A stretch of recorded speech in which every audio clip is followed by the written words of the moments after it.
So, John Young, absolutely fantastic to have you as part of this year's virtual bandstand and bandstand commissions for the first time. How's lockdown been for you, John? Lockdown has been interesting. I think it's been quite quiet. I think you suddenly realise how fast we all live our lives when someone hits the stop button. It's been nice, actually. I think it's important to focus on the good things, I think, because it's been a long time, hasn't it? And I think if you spend, and hopefully now we're coming to the end of, well, we're approaching some kind of end of it. I'm hoping that, we can look back and see, what we're fortunate for in that. I think for me, lockdown was okay. Obviously, I lost a lot of work that I was going to be doing, got either postponed or cancelled. But that is the same for everyone. I think I was lucky that I had a roof over my head. I was lucky that I've got a garden out the back. I don't feel like I'm in a position to moan, really. I had food, I had my health, I didn't have COVID. So although it was inconvenient timing, I don't think there's ever going to be convenient timing for it. And some work got moved. I think, considering what other people have had to put up with, actually, it's been okay. It's been okay. I think it's strange, isn't it, when that stop button gets hit and everything goes, and you're suddenly left with all this space to work out, what to do. I almost thought I was going to be super creative and learn 4 languages and, read 10 books on the shelf, but that didn't really happen. I've done a little bit of gardening. Well, fantastic. That's about as exciting as it gets. I can certainly relate to that. I mean, a lot of the people that have been part of this year's bandstand program have talked about how much they've enjoyed and appreciated that time off just to take stock.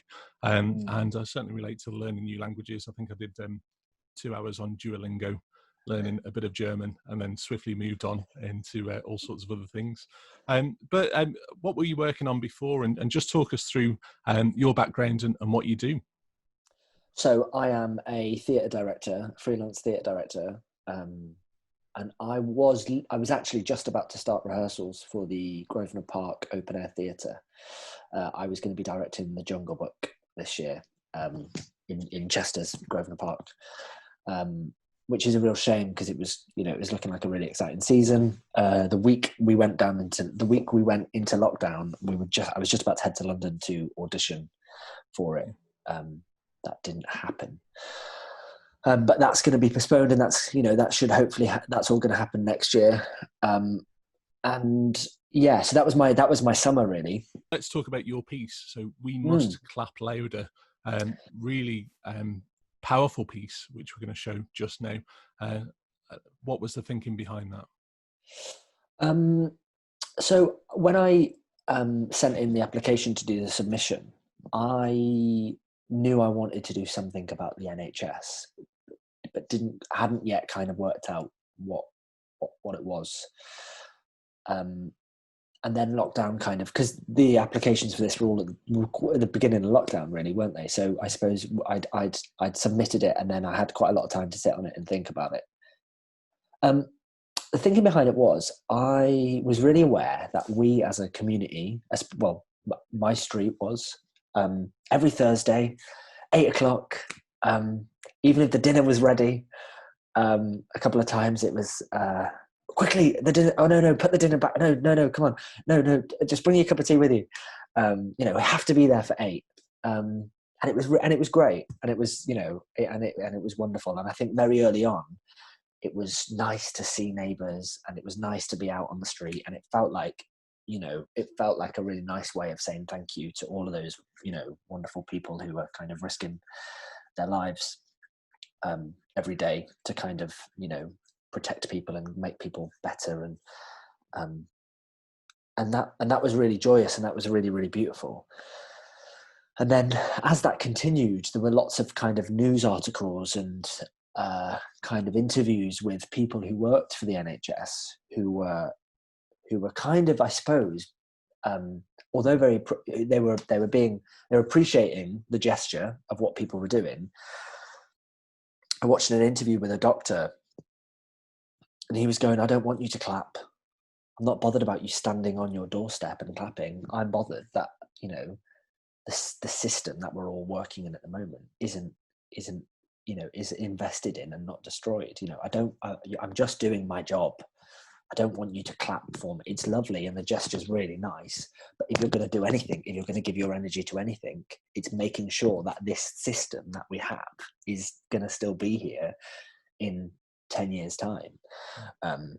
Because, you know, we're all aware. I don't think it's interesting, isn't it? Because I think it's one of those things that we all kind of know, and we all know what, I think if you're living under a rock, if you don't understand that the NHS doesn't have the money that it needs to run to the standard in which I think it used to, or that it should. And I think we all know that, but it almost, in some way, in a sad kind of way, feels inevitable that it's just going to go downhill. And I think you just hear lots of, you know, and also we're talking about the bad press here. You know, it's also important to acknowledge that it's amazing and everyone who works in it is amazing. And the fact that we are super, super lucky to have that, you know, it's incredible. And also, you know, I also get that it's a bit more complicated than me just sitting here saying, well, you know, it needs more money, because of course that money has got to come from somewhere. Like I do understand that, but I just wonder, you know, whether or not we're fighting as hard for it as we should be. I just wonder if you were drawing on any direct experience, or really just acting as a bit of a sponge for all of the news and all of the coverage, because it really is a sincere piece of drama you've produced. Yeah, I just worry about it not being there, and what would our country look like. And I think especially when you're in a pandemic like this, you're like, oh, okay, well, actually, you know, what would this look like what would COVID look like without the NHS? And I think it's easy to take for granted because it's always been there. I think that's the problem, isn't it? If something has always been there, I think it's really easy to take for granted. And I just wonder whether or not the real sticking point is going to be it going for us to realize how amazing it was. Yeah, that's the old sense of not knowing what you've got until it's gone. Yeah, absolutely. So, John, of course, you've got a cast of one, which is an actor called Kirsty Adele Taylor, who's done a fantastic job. How was it working with her? Did you have any feedback when you sent the parts across, or was it a case of giving her the direction and leaving her to it? Yeah, so Kirsty is an actor who I have worked with a few times in the past, and we were actually in the same year at university. And she's great. She's really quick, really instinctive. And I think we filmed it on, you know, that like hottest day ever. Yeah. We filmed it on that day as well. So it was really, really tough, because obviously the whole thing was filmed in a car. And it was so hot. It was incredibly hot. And she was great, a proper professional. She just got on with it. She didn't have ages to learn it because I was tinkering around with the words. And what I did with that is I just sent over the text and just said to her, you know, I trust her. I said, if something doesn't feel right, usually if you are working on a new piece of writing, you have rehearsals where you're with the actor, and, you know, if you've got more time, then, you know, you're going over it, you're hearing them saying it, you're editing it as you go. I sent it over to her and said, look, if there's anything that doesn't kind of sound right when you're saying it and you want to make changes, you know, make changes. Obviously don't rewrite the whole thing, because I've written that for a reason, or I've done that for a reason. But yeah, she was great. And I think I think it took us 2-3 hours to do the whole thing. We'll show the piece, and I've got to ask, what's next for you, John? What does life look like after this?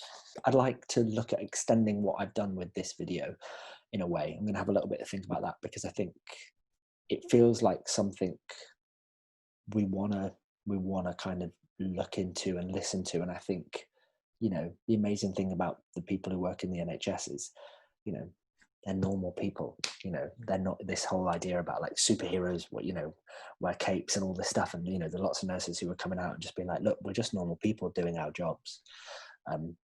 Obviously not everyone's jobs is saving people's lives, and that doesn't often feel like a standard job. But I think it's a really interesting area to look into, and I might dig a little bit deeper into that world.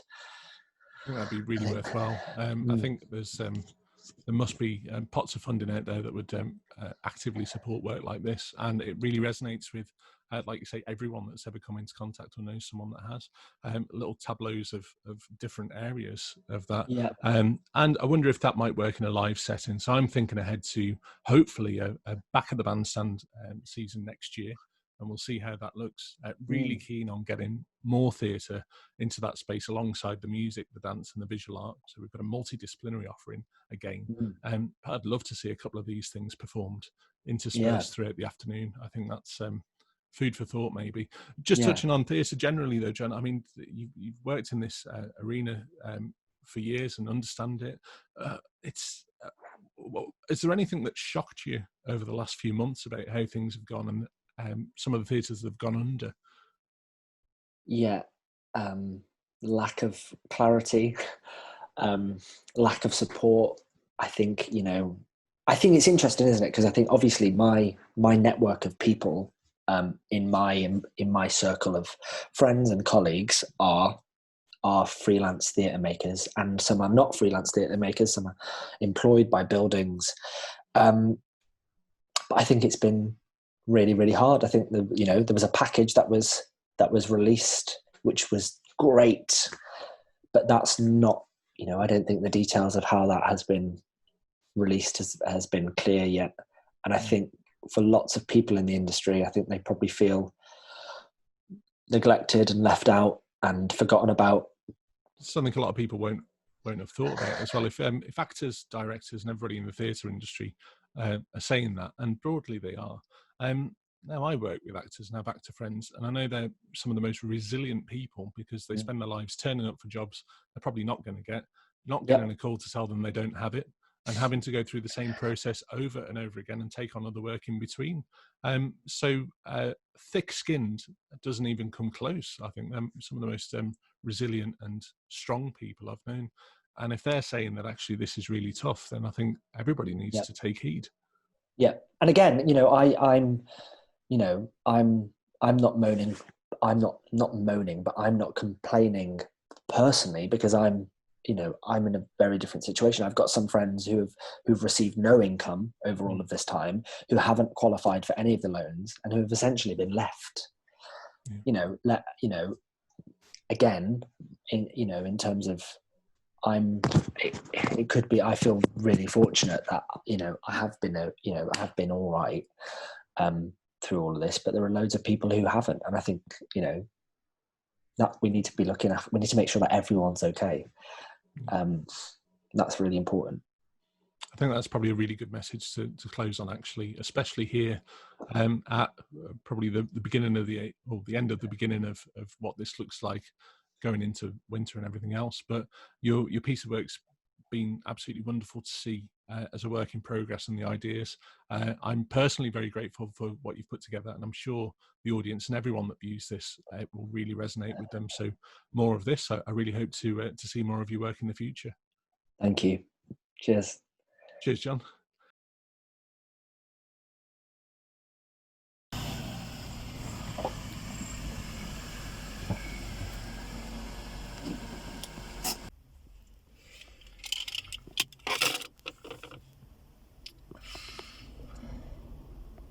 I always do this. Gear myself up before going in, get myself ready, wash my hands 4, maybe 5 times, and I've bought that Dettol spray stuff that's supposed to help, but who knows. Let's face it, we can't see it. We don't know where it is.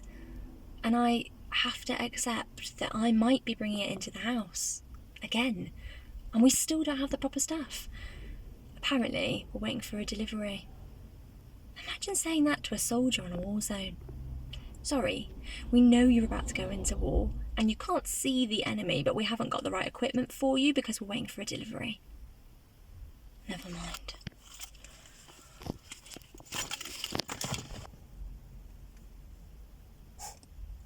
They were out again this week, clapping.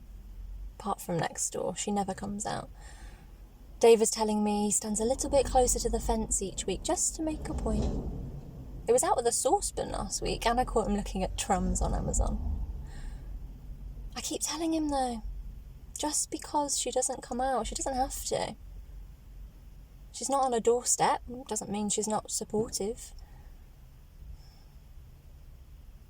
I wonder when the clapping will stop. I've only ever been here for one. It was nice, sweet.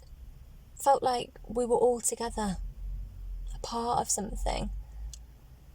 I did say to Dave then when we went back in, I wonder how many of those people stood in their pyjamas, stood up and complained when nurses lost their bursaries or parts of the sector were sold to private firms. I think the clapping's great, but what happens when it all stops and we go back to normal? Whatever that might look like. I love telling people I work for the NHS. I work for the National Health Service. It feels great. But this wonderful, magnificent system is broken, leaking, falling apart. When the clapping stops, we need to take action. We need intervention. We need saving. Before we know it, this miracle institution will be no more. This magical institution that probably has or will at some point save you or your family's lives won't be there. Can you imagine going through this pandemic without it being there? Without it, whether or not you can pay for it or not?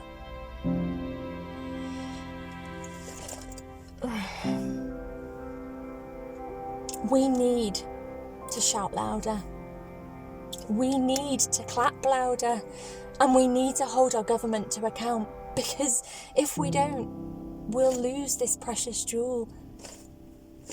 And then where will we be?